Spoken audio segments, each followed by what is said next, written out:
Hello and welcome to episode 10 of the Nerdiest podcast on Spotify. Today's topic is Avatar. All things Avatar, all things the Avatar franchise, all three films, and everything surrounding Jake Sully and the surrounding cast of the Avatar films. Let's get into episode 10, The World of Avatar.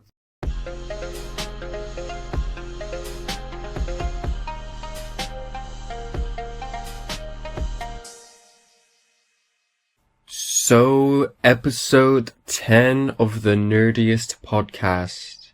10 whole episodes of my official podcast on Spotify. This is crazy. I didn't think I'd make it to, 10 episodes. I love doing these episodes. I love talking about all things nerdy. I love talking about my fixations on certain franchises. I just love talking and yapping about all things nerdy, and I love making these episodes, so I'm so glad I could make this 10th episode for the Nerdiest podcast on Spotify. So yeah, this episode is going to be focused on the Avatar franchise, the 10-foot blue people, Jake Sully, you got the Sully family, and you've got the 3 Avatar films. You got Avatar Way of Water, and the most recent one, which I loved, by the way, Fire and Ash, which I really liked that film. I thought it was really great. I can't wait to rewatch it when it comes out on digital platforms. Yeah, if you haven't seen any of the Avatar films, I urge you to go and watch some of them. Well, no, not some of them. Go watch all of them because they are awesome. They are very long. Especially Avatar Fire and Ash is about 3 hours long, but they are so worth it because they are beautiful, massive, blockbuster, fantastical films set in this fantasy land of aliens, of this alien species, right? But it's more than just James Cameron alien action-packed film. It's human. It's a film so human that it's crazy that that the main cast of people who are the center of the Avatar franchise are obviously not the aliens, but they are so human. The Jake Sully family and the surrounding cast, they may be Avatar, they may be 10-foot blue people, but they are so human, and it is such a reimagining of that human nature, and it shows human nature in depth, and it just is such a great franchise. It's something that I've fell in love with. Every time there's a new Avatar film out, I fall in love with the Avatar world, the Avatar characters, the story, the narrative, the art design. The art design is off the charts. I mean, the Pandora world, which is where the Avatar, or I keep saying they're avatars. They're not avatars. That's the title of the film. They are Na'vi, which is the alien species that live on Pandora, which is this sort of really awesome planet with, it's got this massive tree and loads of vegetation, but it's also got floating islands, and in the Way of Water, we saw the, water, tribe, the Na'vi water tribe, and that's just opened my mind to this whole world building. It's so awesome. James Cameron, the creator of the Avatar world, is such an inspiration for me for creating your own original worlds and your own original characters. But as well, he's such I don't know how he does it, because he imagines a world within a world, right? This planet is so different from what we live it on Earth, but it's so similar. There's so many differences and there's so many similarities. I love the Avatar world. But yeah, if I do sound a bit poorly during this episode, I have had a cold for the past few days, so I'm sorry if my voice is a little bit raspy, or if I sneeze on you during this podcast episode, or if I cough or something bad happens. I'll just cut it out, but If I do sneeze on you, I do apologize. Let's get into the Avatar. So, I want to talk about a few things with the Avatar world. I really love it, like I have just said. The whole design of the creatures, the planet, the characters are so in depth, and the fact that we have 3 films now. We have the trilogy of the Avatar films. We have Way of Water, Fire and Ash, and then the original first Avatar. I think this is now the perfect time to to talk about the Avatar franchise, because it's at a standstill. You know, we've had 3 blockbuster, they're the biggest movies I think ever made, right? They make so much money, they cost so much money, but they make a lot of money as well. The whole development side of the films is so crazy to me, that they capture the human essence of these actors so well, but it's so like, it's all CGI, and it's all sort of a designed world, a 3D modeled world, but it's so human and realistic. It's so good. I love it. I love it. So the whole development side of it is gonna take hours just talking about the development side. But they obviously use mocap to capture expressions, and they use sort of 3D models and animators. They use the whole they use everyone, right? They use makeup artists, concept artists. So they do the concept art, they draw the concepts for the film, for the characters. Then they physically make some of the props to see how they would look in real life, such as some earrings or some costumes they make. Obviously some is practical. So if you watch the first film, it's like 50-50 Pandora, and then the, humans, there's also human acting, right? It's not all just Na'vi CGI. Which is why one of the reasons I love the first film is because it has both sides of the story. But we'll get into the first film in a minute. We'll go over each film briefly. If I go over each film in depth, it will be 3 hours long, probably more, but yeah. So the whole development side, that's also another topic that is going to take ages to talk about. I'll only go over it briefly, but yeah, I mean, it's just one of my favorite film franchises ever. I mean, we've talked about the DCU, the MCU, we've talked about Stranger Things, Star Wars, but we haven't talked about Avatar.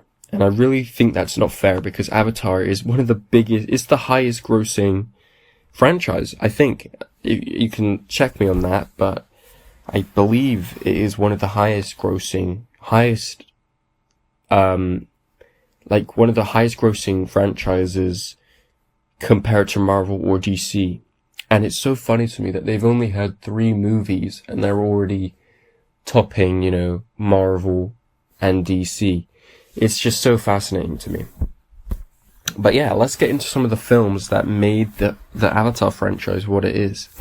So in 2009, James Cameron released Avatar, which is obviously what started it all. It's the first film in the franchise. And I love the whole origin of how the Avatar world came to be. With James Cameron's mum having a dream about a 10-foot blue woman. And I just think it's really funny that he decided to blow that idea up and make it into this big franchise. And it's doing so well, right? So Avatar 2009 released, obviously, 2009, when mocap technology was, well, it's the early 2000s still. It's technology is not advanced. Mocap technology was still an unknown, it was used for games and stuff like that, but it was still an unknown technology that probably wouldn't be considered nobody really knew what it was. So James Cameron was very bold. He was very brave to venture into this unknown area of filmmaking with mocap technology, and he did really well. Like, the avatars in this film, they hold up, This film came out in 2009, and the second one came out in 2022. 13 years between the two, and they look good. Like, they look like they were made back to back. The CGI, the coloring of the first film is a little bit off, but you can't even say that it's bad, because it's not. It is so good. And him having the facilities that he had in 2009, the technology that he had to utilize in 2009. I don't know how he did that, because 2009 and 2022 is such a different time, like, for technology. Like, it's so crazy to me. And if you look at it now, like 2009 to 2026, which is the year what we're in right now, we have stuff like AI and stuff like generative AI, and it's just advanced in such a crazy way in those years, the years. So, yeah. So Avatar, the first Avatar, sets up the Avatar world. It sets up the futuristic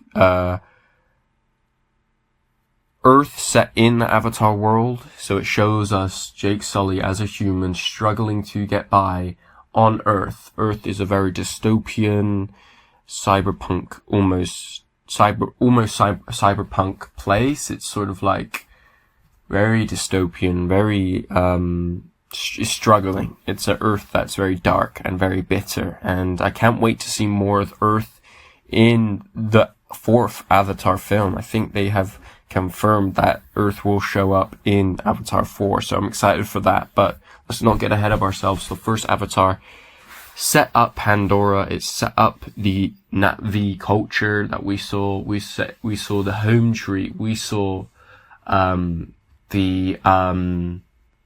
RDA, which is the government on Pandora, or the military, should I say, on Pandora, trying to basically blow Pandora up and suck all of its resources from its roots.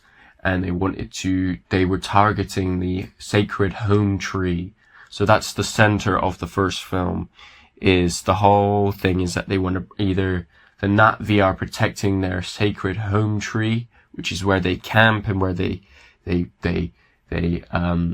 guard, and it's very sacred to their religion and stuff. And then the sky people, which is, the humans, the army, are targeting that tree because it has resources that are very, very valuable back on Earth, and they want to basically steal that resource from these people.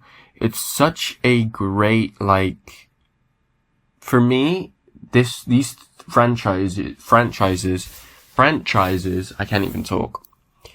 For me, the Avatar franchise is like a journey of a life, okay? It's like comparing the sky people to the Na'vi is like night and day, right? They are so different. They are so different in cultures. And then this man, Jake Sully, is in between. He's stuck in between being a sky person, being a human, and being a Na'vi, right?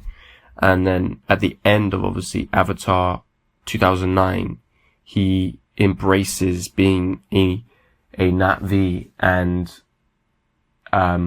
becomes a Na'vi. And we'll see in the future films, Avatar, The Way of Water and Fire and Ash, that he is adapted to Na'vi living and has forgotten, well, not forgotten, I wouldn't say forgotten, but has completely ruled out being a human. And I think it's that evolution of being a human and then being a Na'vi is very showing and very, it's just a beautiful tale, in my opinion. It's this very cool journey, that he goes on. And Jake Sully is one of my favorite written, but also favorite presented and acted characters throughout just this franchise, but out of a whole. Like, he's really cool. Like, I think he's very underrated. His whole, like, human nature fits really well with this sort of very, cultural Na'vi living, you know. I don't know how many times I'm going to say Na'vi, but if you don't know what I'm saying, Na'vi is the alien species that lives on Pandora, and Avatar is the Na'vi body that Jake Sully bonds with, right, in the first film. So I love the first film because it sets up the whole film really well. It doesn't rush over anything. You know, it shows us the course of Jake Sully becoming a Na'vi and bonding with a Na'vi. And at first he sort of is he's sort of what's the word? He's sort of still working with the army in taking down the home tree, and he's sort of spying on the Na'vi people. But then he finds Neytiri, who is his love interest in these films, and she is full Na'vi. She isn't a sky person, so he falls in love with this woman. And I think it's such a beautiful story. It's because it's like two people who were never meant to meet, and they're soulmates. And I think it's so showing and it's so beautiful. I just really love it. Avatar 1 is going to be it's going to be my favorite Avatar film, I think, until they release something really, really good. It's going to be my favorite out of the three that we've got right now. Avatar 1 will always be my favorite. I just love how James Cameron sets up the universe, sets up the franchise, and watching it for the first time, it gets you so excited to watch the second one and the third one. But yeah, let's talk about some other things that were present in the first film. So obviously we had Neytiri, who I just talked about. She was a very compelling character. She doesn't take a lot. She's very strong, she's very brave, and she's very sort of a warrior, right? But unlike Jake, she has these morals, she has these very human aspects, right? She's not fully Na'vi, and I think that's why Jake probably likes her, is because she is, you know, she's Na'vi, but she's sort of, you know, they both like each other, you know? And yeah, I also really like Awa. So Awa is the sort of godlike creature, godlike species. I don't know really what it is, but Awa has so it's very present between all of these three films. Awa, the god of the Na'vi, is very sacred, and people, you know, the Na'vi, they treat her like a god, right? I think that's the whole idea, is that she's the god of the Na'vi people. But in a specific scene in Avatar 1, the first time Neytiri and Jake meet, Awa,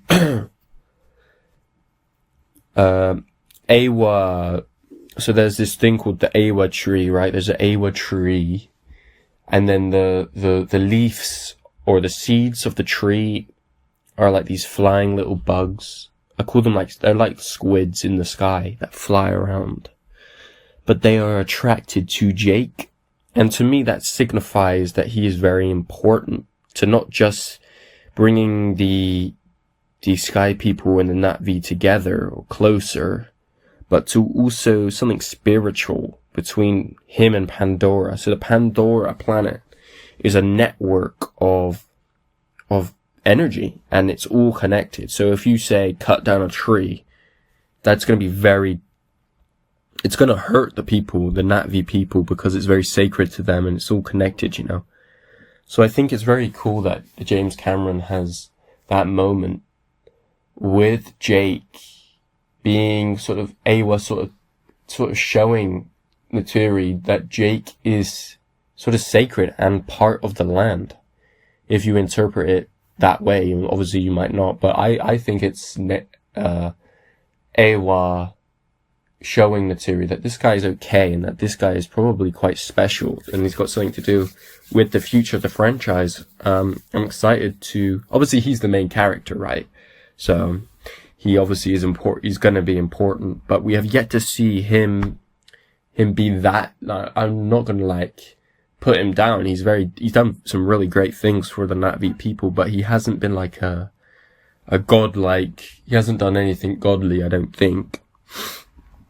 But yeah, so Avatar 2009, and then 13 years later, Avatar The Way of Water in 2022. Now this film is a really great sequel. I actually really liked it. The reason why it took 13 years though is because, I love telling people this fact, is because they had to develop a whole new underwater mocap technology.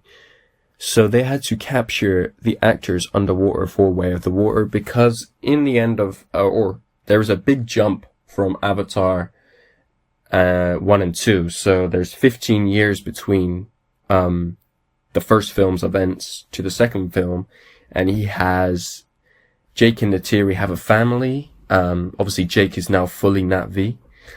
And then the family grow into teenagers, and they also had to, and in real life they had to develop a new underwater filming technology. It's just really interesting to me that they had to develop underwater motion capture for the actors. You know, that's not easy. That's really difficult. It's expensive and it can be quite messy, and the actors have to actually be in the water. That's quite dangerous, you know. But, you know, that's why I like it, because it shows that they're dedicated to telling such beautiful stories. The actors are so dedicated to being into the whole film, you know. They're into it, you know.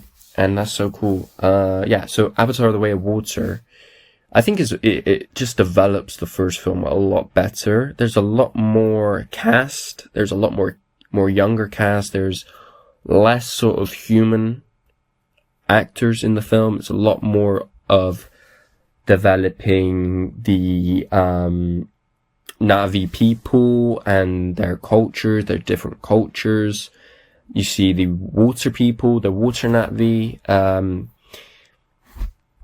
I just think it's really cool how that then opens your eyes to, there's different cultures of the Na'vi people. So what about fire? What about ice? What about, you know, other things like, other conditions where Na'vi people might live on Pandora?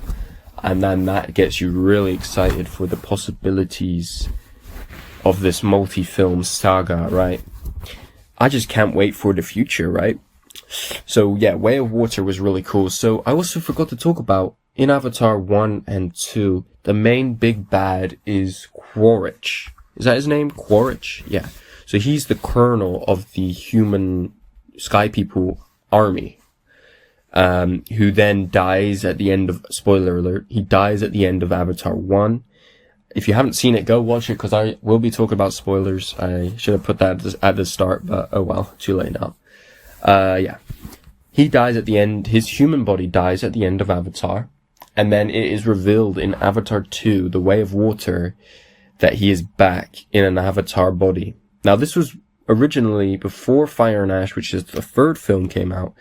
I disliked him being back, right? I disliked him coming back as a bad guy. I thought it was quite lazy, and I thought it was like rushed and written poorly. But now with Fire and Ash out, I could see what James Cameron was planning, and it works. It works really well. The Way of Water, you know, him being the big bad, it didn't really work for me. I liked it, but it was like more of the same than the first. Like I said, it develops his character. That's what I think it does really well. But then the third one, Fire and Ash, Avatar Fire and Ash, develops those characters even more. So it's over these course of these 3 films, these characters have gone from point A to point B, and it has just stretched their characters so well, and it just like, it's evolution. It's so clear, and it's so cool to look at these characters. What I will say is mainly the main characters that they have evolved is the Quaritch character, the Jake Sully character, and the Neytiri. They haven't really developed the kids that much. Mainly because they're kids, you know, they probably will take over after Jake Sully or someone like that. And one of the main characters, is cut off from the franchise, which I don't want that to happen at all, but like, it's probably likely because they have so many kids, you know. So yeah. And then, so recently, Avatar Fire and Ash 2025 came out in December, and I watched it, and I thought it was amazing. 10 out of 10, honestly, really good. It has sparked my Avatar hyperfixation again. You know, it's beautiful, it's visually stunning, the actors are crazy good. Quaritch is back, and he's even more badder. He's an even more badass character than the previous 2, which is crazy because in the previous 2 he was the most badass character there was. I mean, Jake Sully, he's pretty badass, but yeah. Fire and Ash, I can't really remember because I watched it a while ago, but yeah, it was just great. I loved it. I loved the whole Fire clan, and they developed the kids a bit more, and they developed the main characters, which I will talk about later.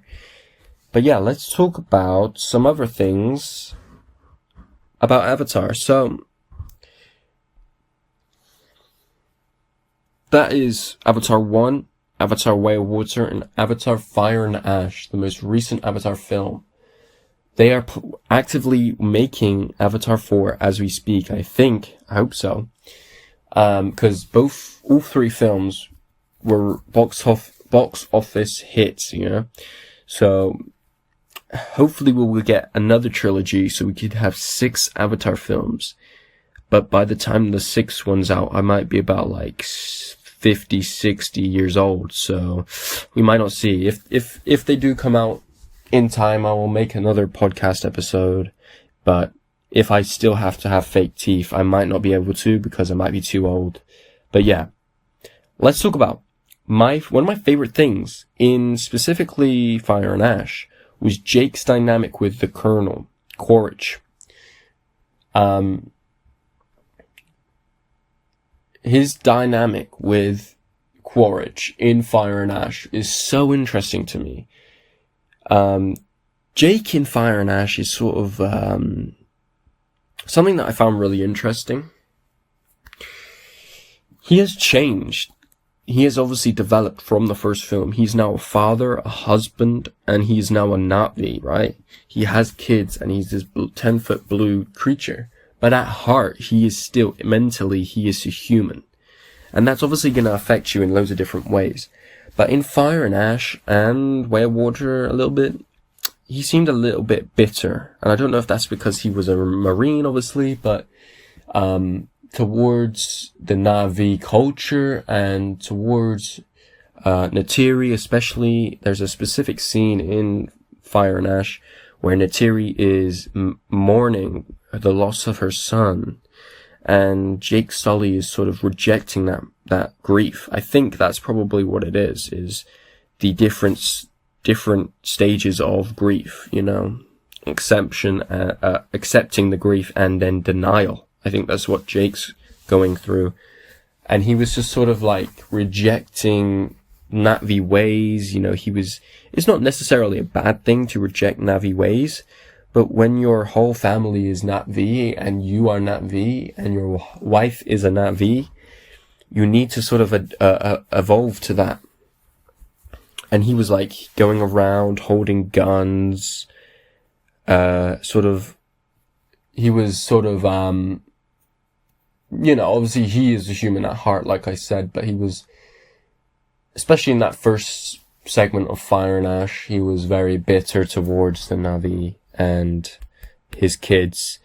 He's a good father, I think, though, and but I think losing his son is going to have a lot of effect on you as a character. And obviously Neytiri, she was going through some changes as well, and I think their dynamic was very sort of, it almost felt like it wasn't love anymore, and that it was sort of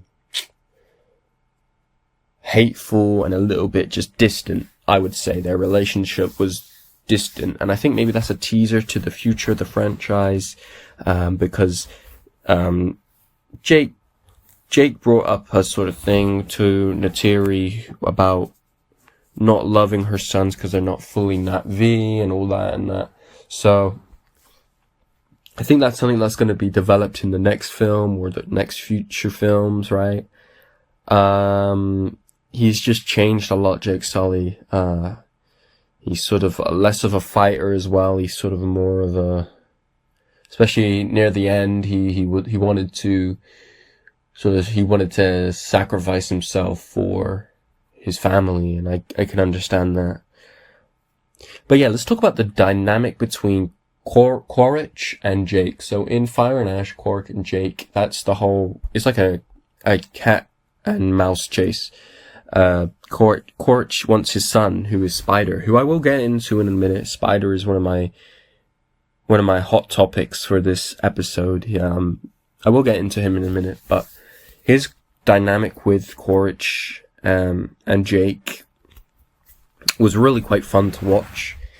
Jake wanted the best for Quaritch. He didn't really want the fight. He knew that Quaritch would not give up. He is relentless, and he is sort of, he knows Quaritch's game, and he's just playing it. So I think Jake realized that, and he's sort of now trying to convince Quaritch of accepting Na'vi way, which is what Jake done. If you open your eyes to the beauty of Pandora, there is no turning back. I think he's trying to, what he did in the first film to Quaritch, you know, and trying to not turn him to the good side, but sort of open his eyes to what he's actually doing. And I think, I think that arc for Quaritch would be really interesting for me. For him to, in the first 3 films, be a bad guy, and then in the future of the films, sort of open his eyes and adjust more to living as an avatar in his avatar body, like Sully did, would be crazy cool, because then it's like the bad guy becomes sort of what he was fighting against and what he despises, right? I don't know if that's what James Cameron is planning on doing with the Quaritch character. He's probably going to come back. He most likely is going to come back in Avatar 4, but the way it ended in Avatar 3, it seemed like he is coming back. But I don't know if he's going to be accepting of the Na'vi way, or if he's going to be the bad guy, right? I want another bad guy. I want a fresh bad guy. I want to see some more humans in Avatar 4, right? Let's not get into Avatar 4 just yet. Let's talk about Spider, because we just talked about Spider. If you don't know who Spider is the son of Quaritch, who is the bad guy, who I just talked about. He is a human boy who was conceived in Avatar 1 and was left behind on Pandora when the army retreated after the big fight. He is a really interesting character, Spider. Imagine being a human child being raised with avatar beings, right? And then when you're older, you accept being a Na'vi. You reject, and then your father, Quaritch, who is the big bad, trying to hunt down your practically adopted father, Jake Sully. You are very conflicted, because you know Spider plays the role of being what Jake was. Jake was in the first film, right? So Jake was the human who was stuck in between Na'vi and Sky people, And now Spider is the human stuck between Sky People and Na'vi, but he's leaning towards Na'vi, where Jake in the first one was leaning, well, he was leaning both ways, but then he decided Avatar is the way to go. But yeah, Spider, I just don't think he was a very memorable character. When I think Avatar, I think Jake Sully, Neytiri, Quaritch, the Sully family, and that's about it. I don't really think of Spider. It doesn't come to mind. I don't know if that's because of the acting or the underuse of his character, or how when he was introduced in The Way of Water, it was very rushed. It was just chopped into that bit where they were recapping what happened the 15 years between 1 and 2, and it just felt very rushed, his introduction as a human on Pandora. Like I said, the potential of the Spider character was really interesting to me. If Avatar was a book, I could assure you Spider would be a fan favorite, right? But because he was in the films, and the actor, maybe, I think he was made to act like that. It was very cheesy. It was very sort of in your face bad. It can't be that bad on purpose, because it's Avatar, everything else is great, but this Spider character is just falling behind because his lines are very sort of cheesy and whack, right? I don't know if the acting was at fault, or if it was just because he was this very little human in this fantastical world of alien avatars, blue people, right? I don't know what it was, but it felt like he was underused as a character in Avatar. If they were to make more Avatar movies, I want to see Spider shine. I want to see him grown up a little bit. I want to see him basically being a Na'vi, but human. And I want to see him, because in the Fire and Ash, he develops the ability to grow his thingy. I don't know what it is. But he's the character that is the plot of the overarching plot of Avatar, of the Avatar franchise. He's the key to the Sky People living on Pandora. So he's very key to the plot, and I feel like he should have shined a little bit better in these films. Because of that, it didn't feel like the character, when Jake held the gun or held the spike to his head, it didn't feel like it was needed. I didn't feel sympathy or anything, because the character just didn't speak to me, and it didn't feel like the stakes were high enough for me to care. If obviously the Sky People captured Spider, which was Quaritch's motive, they would have obviously found a way to breathe the Pandora air, which is very big for the franchise. That means the Sky People will then invade Pandora and move from Earth to Pandora. That's their goal. So yeah, I don't know. Maybe that's for the future of the Avatar movies, because obviously Spider's still alive. That's going to be I feel like that's going to be a big scenario and a big plot for the future of the films. Just like Spider being hunted and him adapting to Na'vi ways. It's going to be crazy to see. And yeah, and I want to see I feel like if they want to flesh out Spider's characters a little bit more, they need Quaritch back, and they need that dynamic between Jake Sully being the adoptive father and Quaritch being that real father figure, and having Spider sort of almost have to pick and choose, right? Yeah, so I also want to talk about the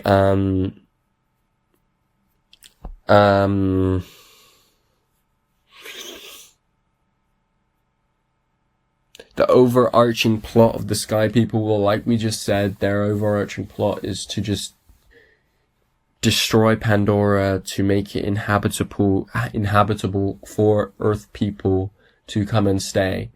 And I think that's going to carry over into the future films, for sure. That's going to be a big storyline. It has been a big storyline. I mean, in the first film, they wanted resources, and now they want the planet itself. I love the Avatar universe so much. It's such a great trilogy of films. If you haven't watched it, go watch it. Some of the best acting I've ever seen. The visuals are insane.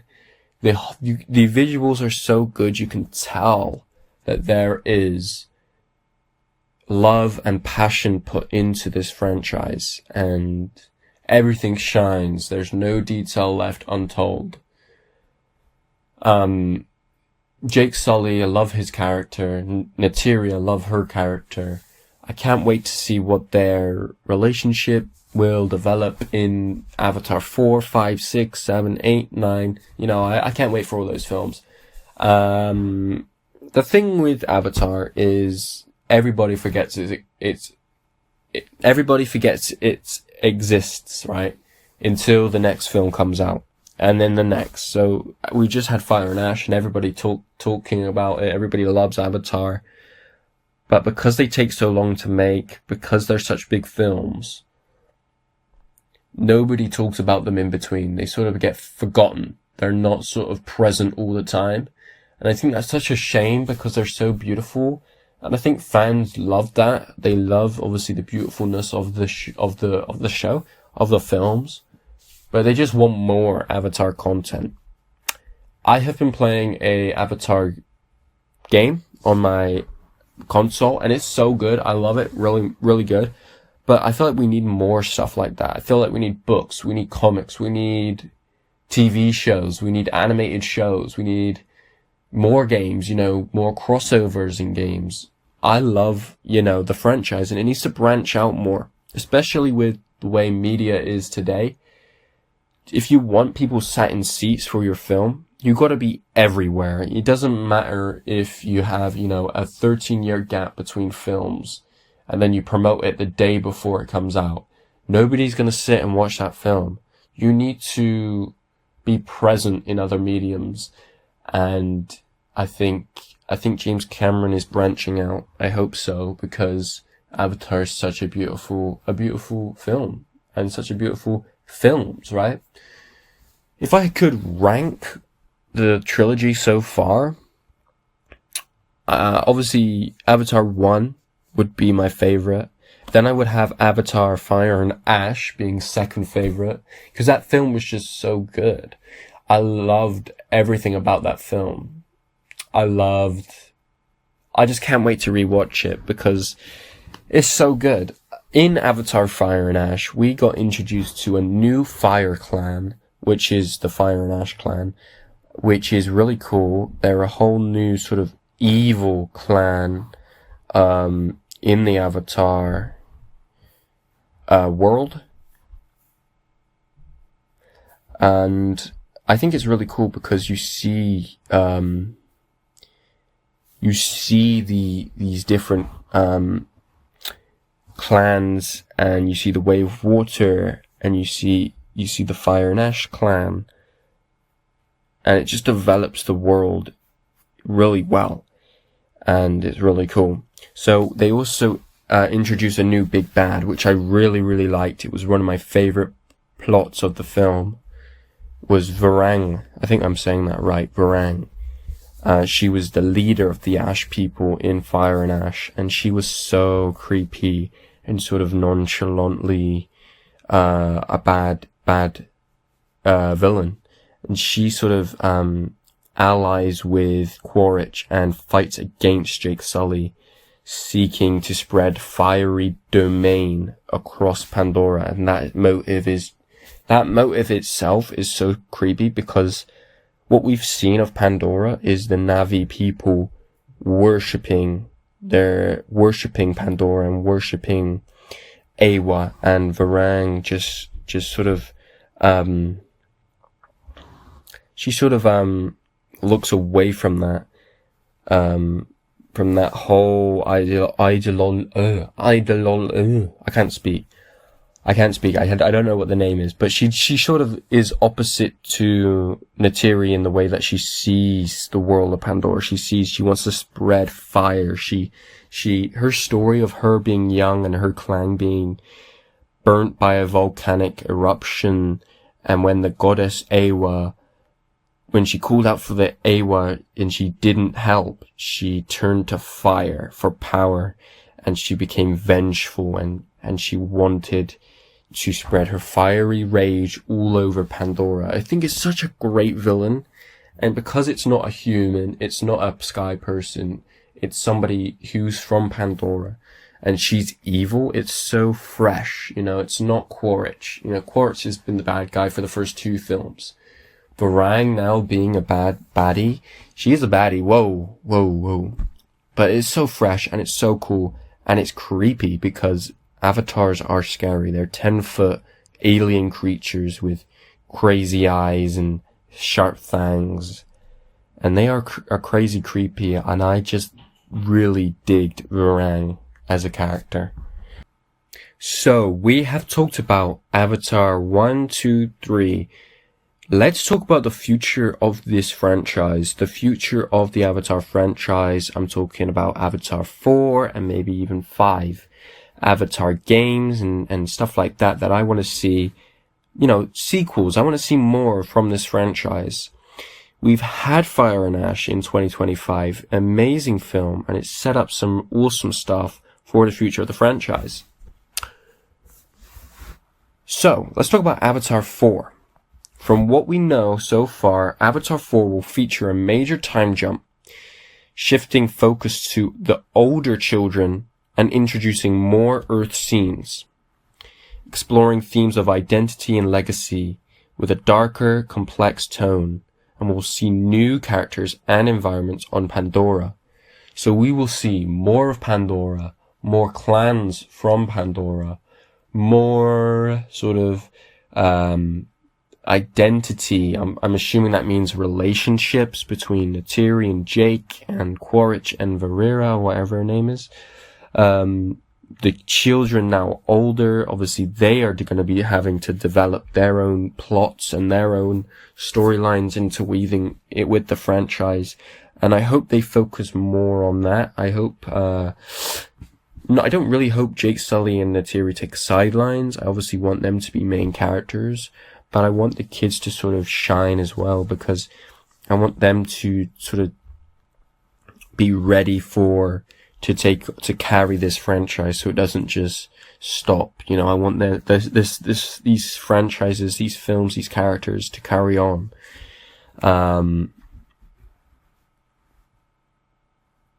So yeah, I want from Panda, what? I want from Avatar 4, I would like to see snowy regions and a snow clan. Because we have seen the Water Clan, we have seen the Fire and Ash Clan, we have seen the Home Tree Land, which is sort of like Nature Clan.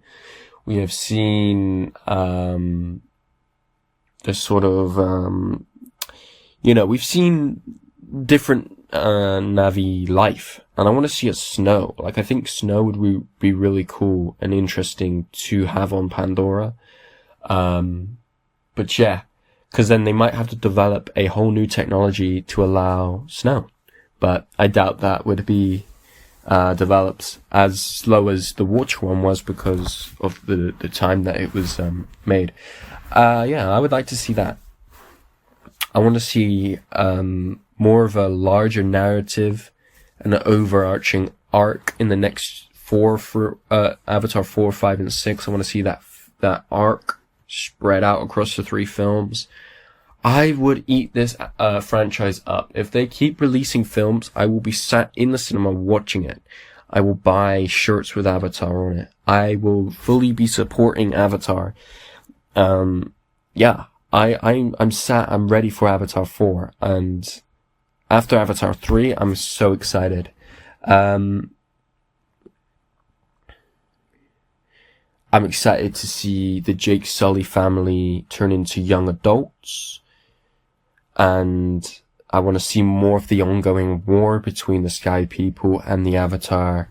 I want to see more Earth. I want to see its sort of dystoic. It's sort of what's it called? Cyberpunk like Earth, or the struggling Earth. I want to see more humans. I want to see a developing narrative between the humans and the Avatar. I want to see the war just expand into this crazy epic action. I want to see, I want to see so much with this. I want to see Quaritch back. I want him back. I don't really want him as a central role as the bad guy. I want to see more of Awa, more mystical Avatar. I want to see sort of more spiritual stuff. I want to see Pandora in a new light. I'm not asking for much, but I also am asking for a lot. We got a new narrator, Kiri, who is, I'm gonna butcher this name, Sigourney Weaver's character, which is the young, Grace Avatar. She's the Avatar of Grace's. She was the human. It's a bit confusing. She's the human in Avatar 1, and then she has a daughter named Kiri from Avatar DNA, I think. I think her soul was transported into her own avatar. I'm not sure how that works, but she will serve as the narrator for Avatar 4, which gives me hope that they are going to be introducing more Awa, because she is very spiritually connected to Awa. She is very she can very tap into Awa's, to Pandora. She can see sort of Awa that was very present in Fire and Ash. I want to see more of that. I want to see what Awa is. I'm very interested in that. It's apparently meant to have a darker tone. It's described as shocking and pretty dark. It's gonna delve into emotional toll of war and blurring lines between heroes and villains. Oh, that's interesting. Especially for Quaritch's character, because Quaritch is a villain, but he might blur the lines between hero and villain. He might become more of a heroic character, saving Spider-Blight. That'd be really interesting, actually. I would love to see that. Yeah. It's meant to be a self-contained story focusing on the younger generation's challenges and identity. I don't really know what that means, but I'm excited nonetheless. It's probably going to be a long way away. It's coming out in 2029, December 2029. That's a long time away, but if I'm still around, if I'm still kicking the boot, and if I'm still doing the podcast, I would definitely be doing a movie review episode of that film. As I've just said, a movie review episode, what the heck does that mean? Well, I am going to be developing more episodes for the Nerdiest podcast. The Nerdiest podcast is evolving, just like Jake Sully has. From human to Nat V, he is evolving. We are evolving as a podcast. I am introducing a new type of series on the podcast called Discussion. It's going to be an episode where I discuss with someone else a guest appearance on the podcast. I haven't quite discovered how, the technicality of having someone else as a guest on the podcast and speaking to them and having that recorded, but hopefully I can figure it out in time. But I will be willing to allow a guest to talk with me, to converse with me on any topic of anyone's choosing on the podcast. Starting after episode 10, I will be doing discussion episodes. I am also planning on doing some sort of film review. So if there's a new film, for example, Supergirl's coming out later this year, I will do an episode, spoilers for the episode, obviously. Well, it's a long way away, but there will be spoilers in the episode of that. I will be doing movie reviews in the episode, talking about the film, talking about the future of the DCU, or whatever it is that I'm talking about. I think that's a good idea, and I'm really excited to expand the Nerdiest podcast. I have loved doing this. Honestly, my favorite. It's been so fun. I've not really been doing much. I should probably be reading more comics and stuff. So on that note as well, I'm going to be doing more comic book episodes. The first 3 were sort of comic booky, but then I sort of veered off and did some franchises, movies, we talked about Doomsday, Supergirl, Stranger Things, Star Wars, Avatar, but the first 3 were sort of comic booky, and I want to sort of keep it on that note. I don't want to do too much movies or games.